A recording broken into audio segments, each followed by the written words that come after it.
स्वामी काय म्हणतात बघा, अरे बाळा, देवाने तुला या पृथ्वी तलावावर आणले, म्हणजे तुला देवाने निर्माण केले.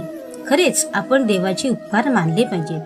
तुला इतका सोन्यासारखा जन्म दिला, त्या जन्माचे काहीतरी तू पुढे सार्थक तरी कर आणि चांगले जगून बघ, असे स्वामी समर्थ महाराज आपल्याला सुंदर संदेश देतात. अरे, आपल्या जीवनात दुःख अडचणी खूप असतात, पण ते सहन करण्याची ताकद आपल्यामध्ये पाहिजे. ते दुःख आपण सहन केले पाहिजे. कधी तू दुःखाने कोसळून जाऊ नकोस. त्या दुःखाला तू हरवून बघ, तरच तू यशाची पायरी चढशील आणि त्यावर तू मात करशील.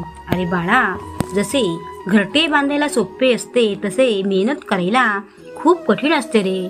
या जीवनात तू मेहनत करीत जा, तरच तू पुढे जाशील. जरी तू जीवनात पुढे जायचा प्रयत्न नाही केलास तर तू पाठीमागे राहशील. म्हणून तू मेहनत कर. तुझ्या मेहनतीला फळ देणारे म्हणजेच कोण आहेत? आपले स्वामी महाराज आहे. तू कष्ट करत राहा, मी आहे ना तुझ्या पाठीमागे. अरे, जगणे खूप कठीण असते रे, पण मरण खूप सोपे असते. तू जन्माला येऊन काहीतरी सार्थक कर. नुसता मागे मागे राहू नकोस, पुढे जात जा. अगदी देवांवर म्हणजेच माझ्यावर विश्वास ठेव, असे आपले स्वामी आई म्हणतात. अरे, जन्माला आलास तर थोडी सेवा पण माझी कर, मग बघ तुला कसा मेवा देतो. अरे, आम्ही तुमच्या भक्तिभावाने भुकेले असतो. तुमची माया किती आमच्यावर असते हे आम्ही जाणतो.